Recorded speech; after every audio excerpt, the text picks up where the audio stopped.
सम्मा सम्बुद्धस्स नमो तस्स भगवतो अरहतो सम्मा सम्बुद्धस्स नमो तस्स भगवतो अरहतो सम्मा सम्बुद्धस्स। मैं सर्वप्रथम भगवान बुद्ध को वंदन करता हूँ एवं समस्त भिक्षु संघ को वंदन करता हूँ। यहाँ पे उपस्थित भक्ति जी को वंदन करता हूँ और जो भी उपासक उपासिकाएं हैं उन सभी लोगों के प्रति मंगल कामना करते हुए आप सभी लोग सुखी से रहें, यही कामना करता हूँ।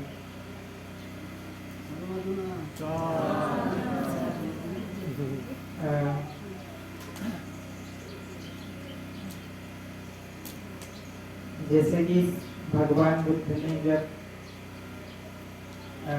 ज्ञान प्राप्त किया था ना, तो भगवान बुद्ध को क्या ज्ञान प्राप्त हुआ था आप किसी लोगों को पता है? सभी लोगों को किसी को पता है कि भगवान बुद्ध ने क्या ज्ञान प्राप्त किया था?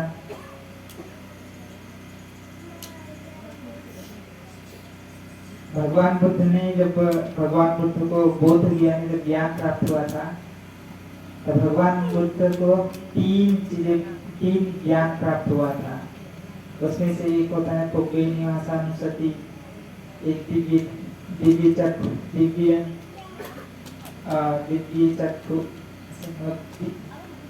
इससे एक होता है जिसे अपने ही जन्म भगवान बुद्ध जब ज्ञान प्राप्त करते हैं उसमें अपने ही पिछले जन्मों को याद करते हैं। फिर एक दूसरा होता है ज्ञान जिसमें भगवान बुद्ध दूसरे जो भी सत्व लोग हैं, जो भी प्राणी लोग हैं, वो लोग कैसे कर्म कर रहे हैं, कैसे अच्छे कर्म कर रहे हैं, बुरे कर्म कर रहे हैं, उसके अनुसार उनकी सुगति दुर्गति हो रहा है।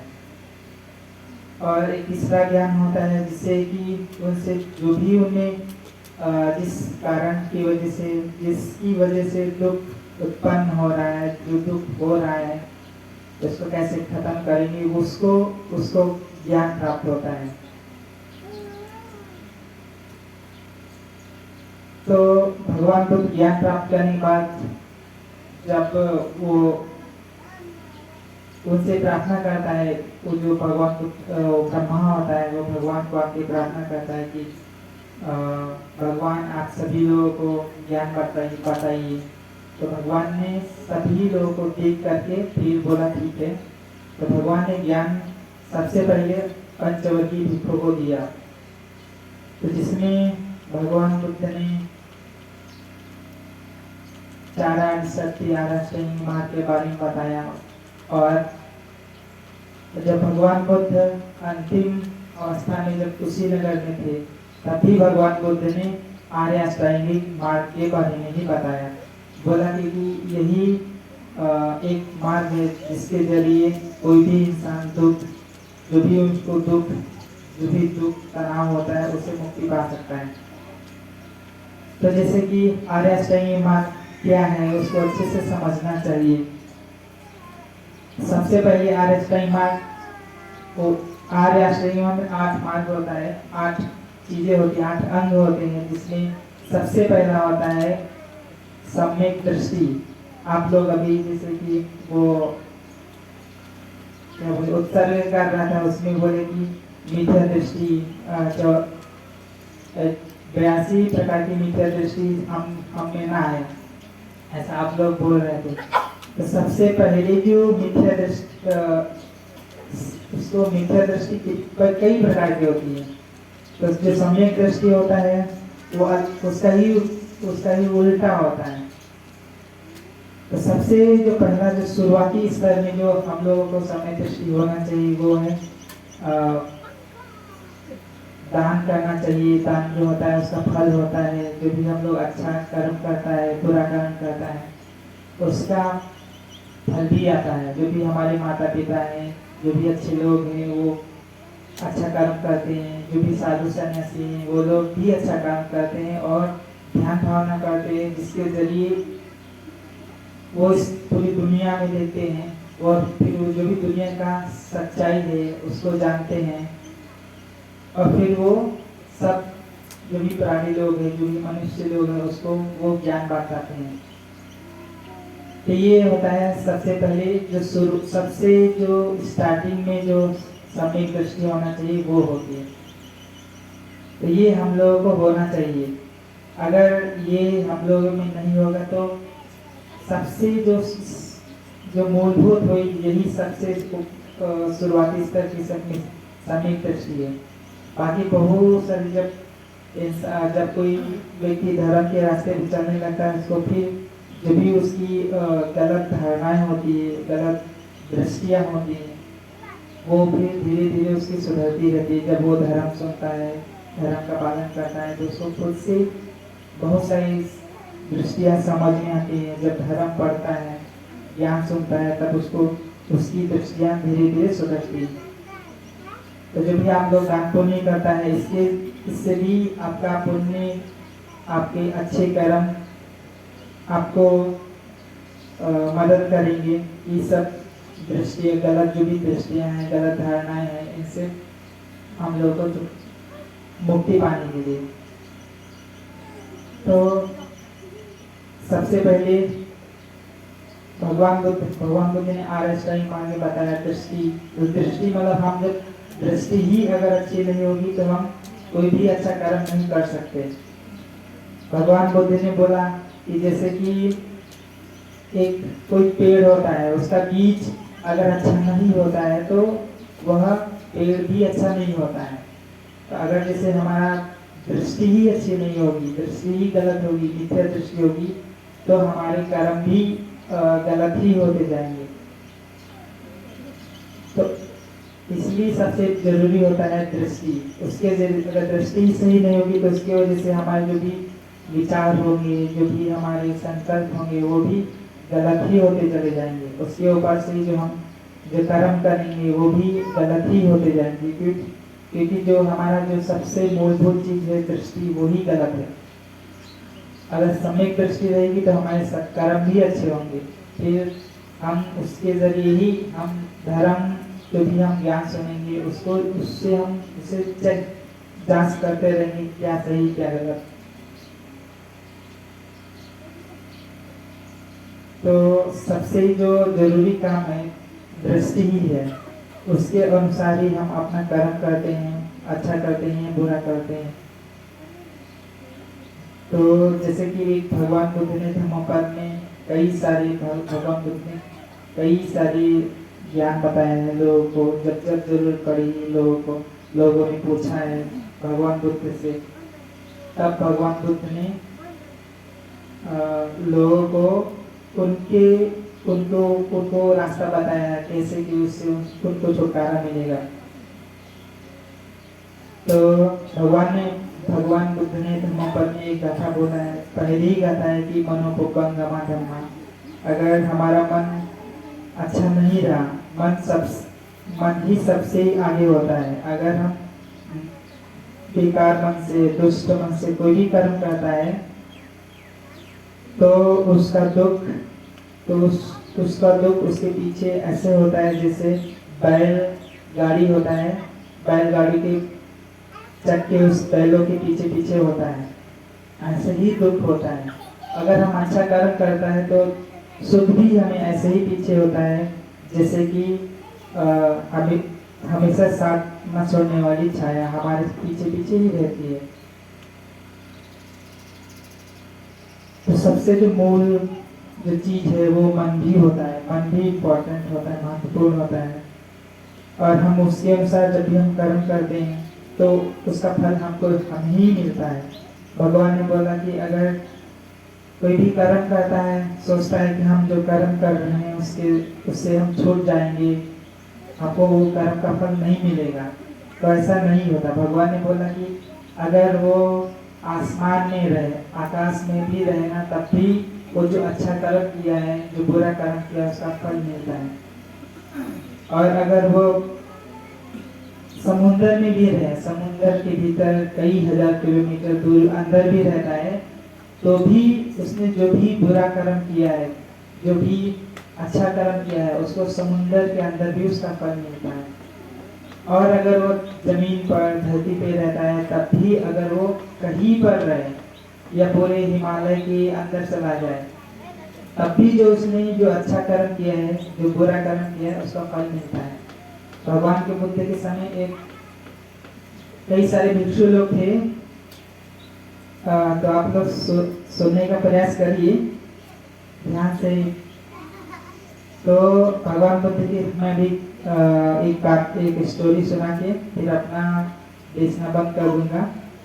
एक समय एक भगवान बुद्ध के समय कई सारे भिक्षु लोग होते हैं। वो भगवान बुद्ध को जब वसावास खत्म होता है तो भगवान बुद्ध से मिलने के लिए जाते हैं कई सारे भिक्षु लोग। तो भिक्षु लोग भगवान से मिलने जा रहे होते हैं तो रास्ते में देखते हैं कि एक कौवा होता है, वो उड़ते हुए जा रहा होता है। तो जंगल में आग लग जाती है तो वो कौवा उस जंगल की आग से वो कौवा जल जाता है और मर जाता है। तो भिक्षु लोग देखते अरे उसको बहुत दुख होता है। फिर से वो भिक्षु लोग आगे जाते हैं तो रास्ते से समुद्र से वे नाव से जा रहे होते हैं। तो समुद्र में भी एक ऐसी घटना घट जाती है जिसमें कि वो समुद्र में नाव आगे नहीं बढ़ रहा होता है। तो वो जो नाविक होता है वो सोचता कोई तो जरूर गड़बड़ है, यहाँ पर कोई जो है इंसान वो अच्छा नहीं है, जिसका कर्म अच्छा नहीं है, इसकी वजह से ही ऐसा हो रहा है। तो फिर वो चेक करता है कौन अच्छा कर्म नहीं है इसकी वजह से हम लोगों को दुख उठाना पड़ रहा है। तो उस नाविक ने जांचने की प्रक्रिया चालू किया तो उसमें उसकी जो पत्नी होती है वही उसकी वजह से ही वो नाव आगे नहीं बढ़ रहा होता है। तो फिर से वो दोबारा चेक करता है, दोबारा भी उसकी पत्नी ही आता है, उसका पत्नी के ऊपर आता है, चेक होता है कि पत्नी ही गलत है इसकी। तीसरी बार फिर से चेक करता है, फिर भी उसकी पत्नी ही गलत आता है। तो उसको वो सोचता है ठीक है अब पत्नी को मारना पड़ेगा। तो वो पत्नी को लोगों को बोलता ठीक है आप इसको जो करना है करिए, हम नहीं कर सकते। तो लोगों ने उसके गले में रस्सी से पत्थर बांध के उसको समुद्र में छोड़ दिया। वो डूब गई और डूबने के बाद मर गई। तो जिसकी वजह से फिर से ना आगे बढ़ जाता है। तो भिक्षु लोग देखते ये ऐसा क्यों हुआ है, चलो कोई बात नहीं, हुआ भगवान से जाकर पूछेंगे। तो उसके बाद फिर वो एक गांव से जाते हुए गांव के पास पहुंचते हैं। समुद्र से क्रॉस होने के बाद फिर से गांव में पहुंचते हैं। गांव में लोग खाना पीना खाते हैं। उसके बाद फिर से एक जगह गुफा में रहने के लिए जाते हैं।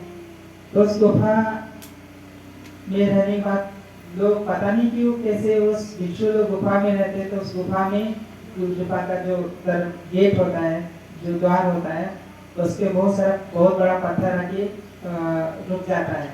तो गुफा का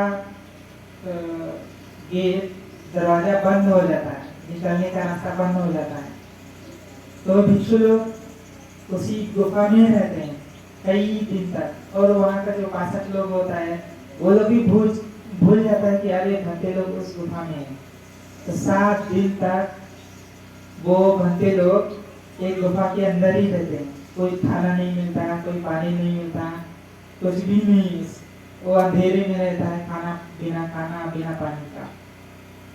7 दिन के बाद जो उपासक उपासिका होता है वो कह रहे भक्ते लोग कहाँ चला गया, भक्ते लोग आ नहीं रहा है। उनको याद आया तो सब उपासक लोग गए दौड़ते दौड़ते उस गुफा के पास।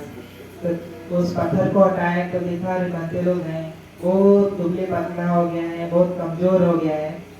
तो फिर उपासक लोगों ने उस भक्ते लोगों को लेकर गए, खाना पीना खिलाए। उसके बाद भिक्षु लोग वहाँ से गए भगवान बुद्ध के पास। फिर भगवान बुद्ध से पूछा कि भगवान ऐसा क्यों हो गया, ये सब हमारे साथ भी ऐसा हुआ, ऐसा घटनाएं 3 घटनाएं घटी कौवे के साथ और वो समुद्र में वो नाविक का पत्नी। तो भगवान ने बोला कि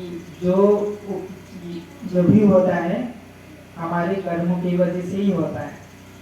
तो भगवान ने फिर से उन सबका एक स्टोरी का बताया कि कौवा था, वो बचपन पिछले जन्म में उसने कुछ किया था। तो फिर बोला पत्नी भी ऐसे उसने कुछ की थी पिछले जन्म में। एक वो कुत्ता उसके पीछे पीछे रहता था उस लड़की के, उस औरत के। तो वो कुत्ते को उसको बहुत अच्छा नहीं लगता था, ये कुत्ता हमारे पीछे पीछे क्यों आता है। उसको बहुत शर्म आता था। लोग कहते अरे ये कुत्ता तो इसलिए औरत के पीछे पीछे होता है, क्यों है। तो सब आदमी लोग उसका मजा लेता था, तो उसको बहुत बेकार लगता। तो वो लेडीज ने, औरत ने उस कुत्ते को प्यार से बुलाया और फिर ले जाके उसको कुएं में रस्सी से पत्थर बांध के उसमें डाल दिया कुएं में। तो कुत्ता कुएं में ही मर गया। इसकी वजह से उसने बुरा कर्म किया, इसकी वजह से वो अभी ये नाविक की पत्नी हो गई, वही जो उसने कुत्ते को मारा। इसकी वजह से इस जन्म में वो उसको समुद्र में पानी में डूब के मारने पड़ा। और फिर वो विष्णु बोलते ठीक है, वो लेडीज का तो हो गया, तो हमारा हमको क्यों ऐसा होना पड़ा, हमको 7 दिन तक गुफा में क्यों बंद होके रहना पड़ा। तो भगवान ने बोला तुम लोगों ने भी पिछले जन्म में एक छिपकली था, उसको आप लोग जानवर चराने वाली क्या बोलते हैं उसको, जानवर चरा रहे थे, तो उसमें एक छिपकली थी, उसको देखा तो उसको अपने गड्ढे में बंद कर दिया। गड्ढे में बंद करने आप भूल गए, जिसकी वजह से 7 दिन के बाद आपको याद आया। तो सभी लोग उसको देखने गए, तो वो जो छिपकली थी अंदर बहुत दुखी पतली, बिना खाना बिना पानी दे रह गया, बहुत दुखा पतला हो गया। तो छिपकली को आप लोगों ने उस जन्मों में उसको गड्ढे में बंद किया, इसकी वजह से आप इस जन्म में भिक्षु होने के बावजूद आप लोग 7 दिन तक बिना खाना बिना पानी आपको रहना पड़ा। तो भगवान ने ऐसा सब बताया, क्योंकि जो भी इसी रीति से बोला कि न तलिखे न समुद्र मचे न पतन विवरण पवस्ती। मतलब चाहे आप गुफा के अंदर हो या समुद्र में या आकाश में, कहीं भी किसी भी कर्म से आप बच नहीं सकते। ऐसे ही बाना बंदे ने भी बोला कर्म ही हमारा बंधु है, कर्म ही हमारा शत्रु है। और कोई दूसरा भगवान ने भी बोला हमारा जो सबसे जो अच्छा हमारा मित्र है, हमारा जो सबसे अच्छा दोस्त है, वो हमारा मन है। अगर हम अच्छे से मन को नहीं रखते तो वो हमारा सबसे बड़ा दुश्मन बन जाता है। हमारा बाहर का कोई दुश्मन उतना हमारा नुकसान नहीं कर सकता जितना नुकसान हमारा खुद का मन करता है। और अगर हम अच्छे से मन को रखेंगे तो वही हमारा मन जितना हमारा भलाई, जितना हमारा अच्छाई हमारा माता पिता नहीं कर सकता, उससे कई गुना ज़्यादा हमारा भलाई हमारे में अच्छा हमारा मन ही करता है। सबसे ज़्यादा जो सुख देता है, जो दुख देता है, वही मन होता है। तो आप अपने कर्मों को लेकर के सतर्क, आप अपने कर्मों को लेकर सावधान होइए, क्योंकि जो भी आप कर्म करेंगे उसका कर्म को आपको ही वो भोगना पड़ेगा, दूसरे वाले को नहीं भोगना पड़ेगा। जो भी जैसे भगवान ने बोला कि जब हम कर्म करते हैं तो उस कर्म को करने समय बहुत अच्छा लगता है, बहुत अच्छा लगता है, लेकिन जो उस कर्म का जो फल है, जब कोई मिलता है तो उसको दुख बहुत रोते उसको उठाना पड़ता है। और जब कोई हम अच्छा कर्म करते हैं तो अच्छा कर्म करते समय बहुत आलस आता है, अच्छा नहीं लगता, बहुत तकलीफ होता है, परेशानी होता है। लेकिन जब उसका फल आता है तो बहुत सुख के साथ बहुत अच्छा लगता है, बहुत आनंद होता है। जो भी हम कर्म करते हैं वह इस जन्म में और अगले जन्म में आने वाले में हमको सुख देता है। और जो भी हम बुरा कर्म करते हैं वो आने वाले जन्मों में और इस जन्म में भी हमको दुखी देता है। इसलिए आप लोगों को अपने कर्मों को लेकर के बहुत अच्छे से करिए, सोच करके करिए कि जो हम कर्म कर रहे हैं वो अच्छा कर रहे हैं, बुरा कर रहे हैं। इसीलिए आप लोग जो दान कर रहे हैं, ये पुण्य कर रहे हैं, इसका जो आप लोग दान कर रहे हैं उसका फल आपको मिलेगा। जो भी आप पंच से पालन करेगा तो उसका भी फल आपको मिलेगा। अगर कोई झूठ बोलता है तो उस पर कोई विश्वास करेगा? कोई इंसान झूठ बोल रहा है, कोई लेडीज झूठ बोलता है तो उस पर कोई विश्वास करेगा? नहीं करेगा, वो तो झूठ बोलता है। अगर कोई चोरी करता है छुप छुप के तो उस पर कोई विश्वास करेगा, अरे तो चोरी करता है।